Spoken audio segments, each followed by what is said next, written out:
बॉलीवुड में यूं तो प्यार की कहानी पर सैकड़ों फिल्में बन चुकी। दर्शकों के बीच हर फिल्म की अपनी एक अलग छाप है। इस कड़ी में डायरेक्टर साजिद अली और प्रोड्यूसर इम्तियाज अली की फिल्म लैला मजनू को भी शामिल कर लिया जाए तो कोई नई बात नहीं होगी। इस शुक्रवार फिल्म लैला मजनू रिलीज हुई।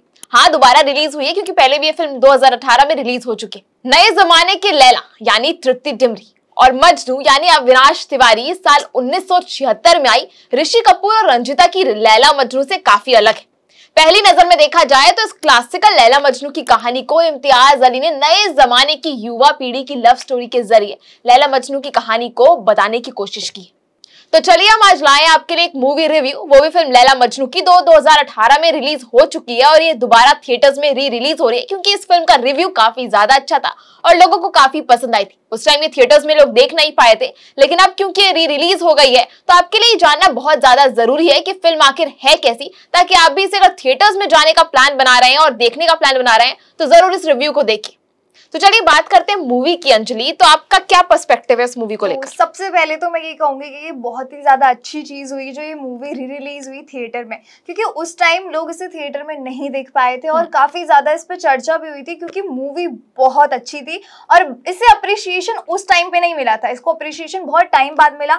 लेकिन वो जो थिएटर में देखने का मजा होता है ना मूवी को, वो बहुत ही अलग होता है। तो बहुत ही बेस्ट चीज हुई रिलीज हुई मूवी, और ये मूवी स्पेशली उन लोगों को देखना चाहिए जो होता है ना एक हार्ड को रोमांटिक फैन, मतलब फिल्म्स में जिनको होता है कि उन्हें प्यार रियली में प्यार क्या होता है वो उस मूवी ने बताया। वहीं पे अगर हम तृप्ति डिमरी की बात करें तो अभी हाल ही में उनकी एक मूवी आई थी, आई थिंक बैड न्यूज, और उससे पहले एनिमल, वहां पे उनको बहुत ज्यादा फेम मिला। लेकिन ये वो मूवी है जहां से वो रियली में फेम डिजर्व करती थी।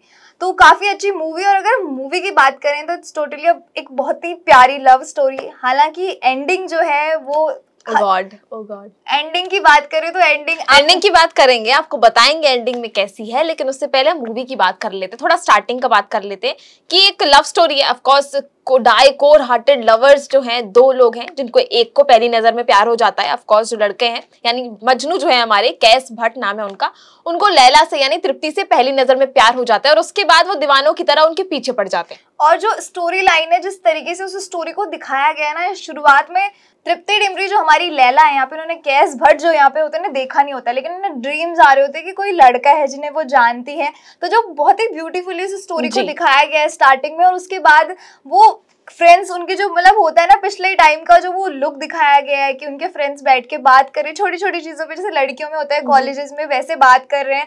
और उसके बाद वहां से उनके दिमाग में वो चीजें चलती है, फिर कैस की एंट्री होना उनकी लाइफ में और जिस तरीके से वो सब दोनों मिले।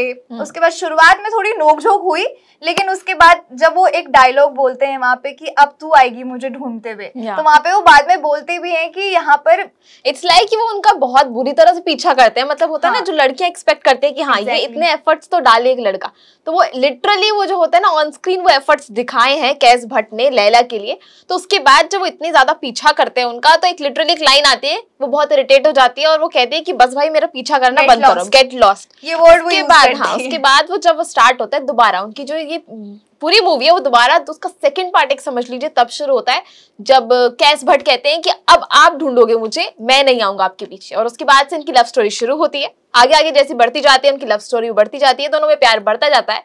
बट जैसे ही वो डिसाइड करते हैं कि अब वो अपनी फैमिली को बताएंगे, उससे पहले एक बहुत बड़ा ट्विस्ट आ जाता है। वो क्या, वो आपको उसके लिए मूवी देखनी पड़ेगी, हम सिर्फ रिव्यू कर रहे हैं। उसके एक बहुत बड़ा ट्विस्ट आ जाता है और उसके बाद उनकी लाइफ में बहुत ज्यादा ही उथल पुथल आ जाता है। वो कहते हैं ना जब प्यार होता है तो प्यार इतनी इजीली किसी को नहीं मिलता। तो ये स्टोरी मेनली वो चीज दिखाती है कि जो सच्चा प्यार होता है ना उसे पाना बहुत ज्यादा टफ होता है और बहुत ज्यादा अप्स एंड डाउन्स आते हैं उनके उस पे। लेकिन लास्ट में जो आपने देखा वहां पे जिस तरीके से एंडिंग है, वो हम आपको पूरी तरीके से एंडिंग बताएंगे नहीं, उसके लिए आपको मूवी देखनी होगी। लेकिन बहुत ही ब्यूटीफुली पूरी मूवी को डिस्क्राइब किया गया है, जिस हिसाब से स्टोरी यहाँ पे इम्तियाज अली की बहुत ज्यादा तारीफ करनी होगी, जिस तरीके से उन्होंने कहानी लिखी है। आपने कोई लव स्टोरी देखी होगी, लास्ट में क्या होता है, हैप्पी एंडिंग हो जाती है, मिल जाते हैं, सब कुछ हो जाता है, बट इसमें कुछ और ही है, एक अलग ही बहुत लेवल ही का बड़ा एंडिंग है। twist। वो बहुत अच्छा भी नहीं है कि ये एंडिंग बहुत अच्छी हो ऐसा भी नहीं, और एंडिंग बहुत बुरी हो ऐसा भी नहीं है। मतलब आप मेस्मराइज हो जाएंगे एंडिंग में कि ये क्या हो गया, क्या ही, क्योंकि हमने एक्सपेक्ट ही नहीं किया था कि इतना अच्छा भी हो सकता है और इतना बुरा भी हो सकता है। तो exactly at the same point ये दोनों चीजें हो रही है, अच्छा भी एंडिंग है, बहुत बुरी भी एंडिंग है, आपको रोना आ जाएगा, मतलब इतनी इमोशनल कर देती है मूवी। बट स्टार्टिंग में ऐसा नहीं होता है कि दोनों लवर्स एकदम डेस्परेट होते हैं लव, लेकिन क्या होता है कि स्टार्टिंग में दोनों ही फ्लर्ट होते हैं, वो भी लड़कों के साथ फ्लर्ट कर रही होते हैं, ये भी लड़कियों के साथ स्टार्टिंग में फ्लर्ट कर रहे होते हैं, बट व्हेन ये दोनों मिलते हैं, व्हेन दे मीट, उसके बाद जो उनका मतलब अलग ही हो जाता लेवल है होता है प्यार का, वो बहुत अलग हो लेकिन जाता है। उसके बीच में जो ट्विस्ट आता है जहाँ पे वो The love main story twist, easy नहीं है, हाँ वो बिल्कुल बहुत बड़ा ट्विस्ट आता ऐसे है। लगता है मूवी के प्लॉट में हम जैसे जैसे आगे बढ़ते जाते हैं हमें लगता है अब मिल जाएंगे, अभी अब वो मिल जाएंगे, अब वो मिल जाएंगे। एक डायलॉग हाँ, भी है उसमें, इंतजार, लंबा इंतजार, हाँ, थोड़ा और इंतजार। वो जो डायलॉग्स है ना, जिस तरीके से वो स्क्रिप्ट लिखी गई है, बहुत ब्यूटीफुली लिखी गई है। इट्स लाइक कि व्यूअर अभी तरस रहे देखने के लिए कि अब ये दोनों मिल जाएंगे, अब ये दोनों मिल जाएंगे। सेकंड आप इंटरवल के बाद मूवी देखेंगे तो आपको लगेगा बस अब ये मिल गए और ये मूवी खत्म हो जानी चाहिए, एंड देन फिर एक नया ट्विस्ट आ जाता है और फिर एक नया ट्विस्ट, एंड जो लास्ट हर एक पॉइंट पे जब आप देखोगे तो आपको लगेगा कि अरे यार मूवी तो इतनी बड़ी दिखा रहे हैं, लेकिन ये अभी कैसे एंड हो रही है, क्योंकि तो मिल चुके ऑलमोस्ट, लेकिन फिर एक ट्विस्ट, फिर आपको एक पॉइंट पे फिर लगेगा कि नहीं अब तो मिल चुके हैं और अब हैप्पी एंडिंग हो रही है। हाँ, पर लेकिन इम्तियाज अली की मूवी है, हैप्पी एंडिंग तो नहीं होती है। हाँ, अब वो हैप्पी एंडिंग हैप्पी भी है और सैड भी है, उसके लिए तो आपको ऑफ कोर्स मूवी देखनी पड़ेगी। बट इस मूवी की रेटिंग की बात करें, अगर हम इसे रेट करना चाहिए, ऑफ कोर्स इस ऑडियंस पहले देख चुकी है, रेट कर चुकी है, दोबारा लोग इसे थिएटर्स में देखने जा रहे हैं तो ऑफ कोर्स बहुत बड़ी बात होगी इस फिल्म में, तो आपको ये मूवी जरूर देखनी चाहिए। रेटिंग्स की बात करें तो इसमें जितनी रेटिंग की जाए उतनी कम है मेरे हिसाब से, तो बिकॉज आपको ये मूवी स्टार्टिंग में बहुत ज्यादा अच्छी लगती है, मेस्मराइजिंग लगती है, एक दो लवर्स हैं आपस में मिलते हैं, बहुत अच्छा लगता है, लास्ट में आपको ये बहुत इमोशनल कर देती है, एकदम से अप्स एंड डाउन आते हैं। इट्स लाइक एक आता है पॉइंट जब इस मूवी में बहुत बड़ा गैप आता है, गैप ऑफ ईयर्स आता है, एंड एट दैट पॉइंट आपको समझ नहीं आता कि अब क्या होगा।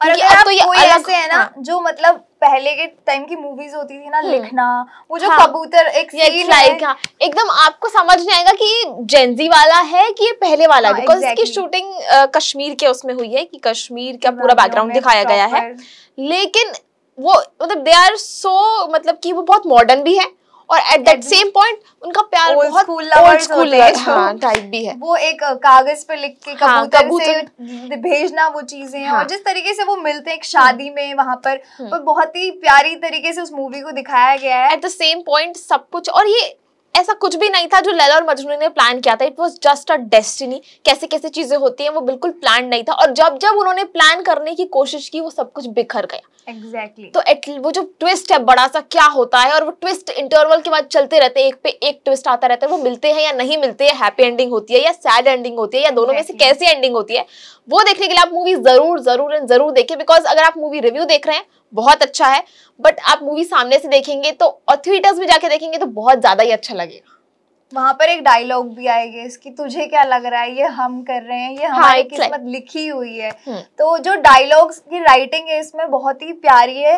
वो जब आई थी मूवी असली में तब थिएटर्स में बहुत हुआ था इसको, मतलब उतना अप्रिसिएशन नहीं मिला था, लोग नहीं गए थे। इट्स लाइक इम्तियाज अली की आप बाकी मूवीज भी देख लो, एट दैट टाइम शायद वो फ्लॉप हो जाती हो अगर हम पूरे हिस्ट्री में देखें, बट इम्तियाज अली की मूवीज की ये बात है कि आपको समझने में टाइम लगता है, you need a very good sense of content कि आप उस मूवीज को समझो। तो इम्तियाज अली को मूवी के समझना एट द फर्स्ट टाइम सबके बस की बात नहीं होती है, बट स्टिल क्यों ये फिल्म 2018 में आई थी और अब दोबारा री रिलीज हो रही है इतने लॉन्ग गैप के बाद, just not because of Tripti Dimri, just because of the story, just because of the content, just because of the hype जो इंस्टाग्राम पर बनाई गई थी।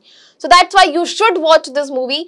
What would you rate Anjali this movie? 10 out of 10. No ratings for this. It is unrateable. सिर्फ story की बात नहीं, यहाँ पे कैस भट्ट जो अविनाश तिवारी of course. जो जिस लेवल अच्छा बात कर लेते हैं, जाने से पहले बात कर लेते हैं इनके कैरेक्टर्स की, पर्टिकुलर वो जो एक्टर्स हैं। तृप्ति दिमरी, मैंने बैड न्यूज देखी है, मैंने बैड न्यूज में उनकी एक्टिंग देखी है, मैंने एनिमल में भी देखी है। ऑफ कोर्स एनिमल में बहुत कम रोल था, बैड न्यूज में उनको पूरा स्क्रीन स्पेस दिया गया था। नो, जो मैंने लैला मजनू में देखी और जो एनिमल में देखी, जो मैंने बैड न्यूज में देखी, बहुत डिफरेंस है। शायद उनको ज्यादा स्क्रीन स्पेस मिला है एनिमल में, आई थिंक बैड न्यूज में, बट स्टिल वो लैला मजनू के कंपेयर से कुछ भी नहीं है.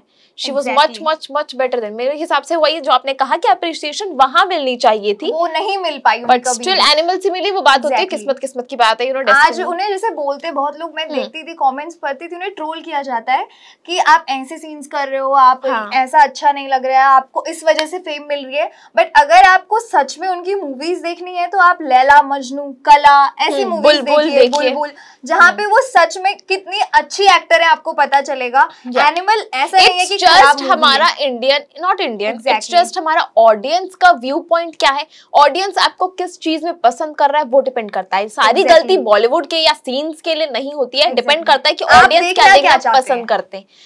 आपको वही दिखाया जाता है जो आप देखना चाहते हैं. क्योंकि उस एक्टर ने, उस पर्टिकुलर एक्ट्रेस ने 2 टाइप की मूवीज बनाई है. एक बहुत ही ब्लॉकबस्टर है, उसमें एक्टिंग बहुत अच्छी है, और एक बहुत ही अच्छे बड़े सुपरस्टार्स की है, पर उसमें इंटीमेट सीन ज्यादा है तो वो ज्यादा हिट हो गई. एग्जैक्टली. इसमें स्टोरी लाइन उस चीज पे ट्रोल नहीं कर सकते क्योंकि जब उन्होंने इतनी अच्छी मूवीज दी तब आपने उनके अप्रिसिएशन नहीं किया. Of course you all want that scenes, तो पर्टिकुलरली वो इसके लिए फेमस हुई है, तो that's all up to audience. मुझे ऐसा लगता है कि अविनाश तिवारी की हम बात करें, हमारे केएस भट्ट की हम बात करें, तो जो एक्टिंग का लेवल उनका था ना उस मूवी में, दैट वाज अमेजिंग. लास्ट में आपको समझ नहीं आएगा वो वही केएस भट्ट है जो स्टार्टिंग में थे.